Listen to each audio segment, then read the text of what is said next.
nom du Père et du Fils et du Saint-Esprit. Évangile de Jésus-Christ selon saint Matthieu. En ce temps-là, Jésus disait à ses disciples, « Vous avez appris qu'il a été dit œil pour œil et dent pour dent. Eh bien, moi je vous dis de ne pas riposter aux méchants. Mais si quelqu'un te gifle sur la joue droite, tends-lui encore l'autre. Et si quelqu'un veut te poursuivre en justice et prendre ta tunique, laisse-lui encore ton manteau. Et si quelqu'un te réquisitionne pour faire 1000 pas, fais-en 2000 avec lui. À qui te demande, donne. À qui veut t'emprunter, ne tourne pas le dos. » Acclamons la parole de Dieu. Louange à toi, Seigneur Jésus. Bien-aimés dans le Seigneur, loué soit Jésus-Christ. Dans l'évangile que nous venons d'écouter, nous voyons Jésus reprendre les éléments de la morale que nous connaissons très bien et il dit ce qu'il y a lieu de faire concrètement. Et cela dans la perspective d'accomplir la loi de son Père enseignée par Moïse. En effet, frères et sœurs en Christ, le Fils de l'homme n'est pas un rebelle ou un révolutionnaire qui entend faire table rase du passé. Ce qu'il entend faire, c'est d'accomplir la loi. C'est le parfait. Voilà pourquoi il va prendre les préceptes de la morale ancienne au sérieux en la précisant.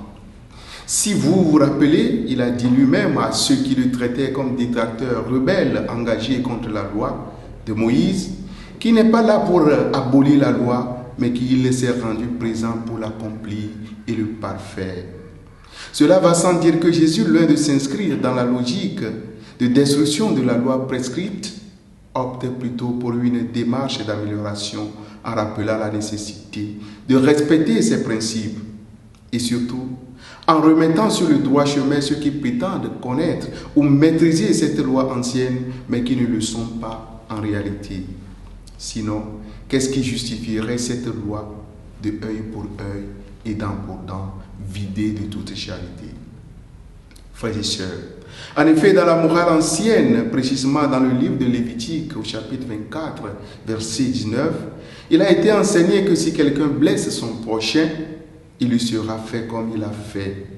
Fracture pour fracture, œil pour œil, dent pour dent.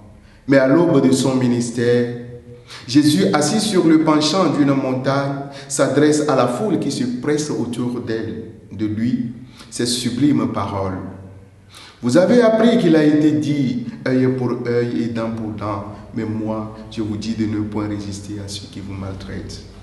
Bien-aimés dans le Seigneur, dans une effroyable société de décadence marquée par la violence et par la vengeance, les répliques démesurées, Jésus est venu mettre en évidence une nouvelle existence dans le monde. Et la morale que le Fils de l'homme a apportée à l'humanité est sans pareil et inégalable. Je vous mets au défi de me prouver le contraire. Elle est éclatante, cette morale chrétienne, au point que rien de ce que les sages avaient dit jusqu'alors ne pourrait l'égaler. Elle est si magnifique au point que rien de ce que renferme la loi de Moïse n'approche pas la beauté des préceptes du Fils de Dieu. Frères et sœurs en Christ, si vous connaissez une morale qui a l'amour de Dieu et du prochain pour fondement, si vous connaissez une morale aussi édifiante, mais aussi exigeante, que le monde est connu, dites-le moi. Mais j'ose croire qu'il n'y en a pas deux.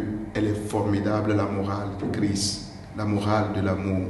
Cette morale divine, si pure et si noble, ne serait-elle pas la bonne nouvelle que Jésus est venu annoncer à notre monde ou à notre cœur parfois souillé et saoulé d'esprit de vengeance?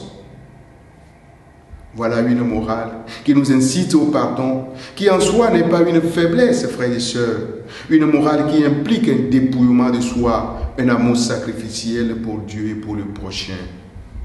Bien-aimé de Dieu, seul l'insensé a l'appétit de la haine et la vengeance, mais le sage, quant à lui, s'estime plus heureux lorsqu'il oppose aucune résistance à celui qui le dépouille d'une partie de ses droits ou de ses biens, ne serait-ce que pour conserver le minimum de paix autour de lui. Mon frère, ma soeur, ne résistez point à ceux qui vous maltraitent, laissez-les, oui, laissez-les. Priez plutôt pour leur conversion et laissez Dieu combattre pour vous. Donnez ta vie.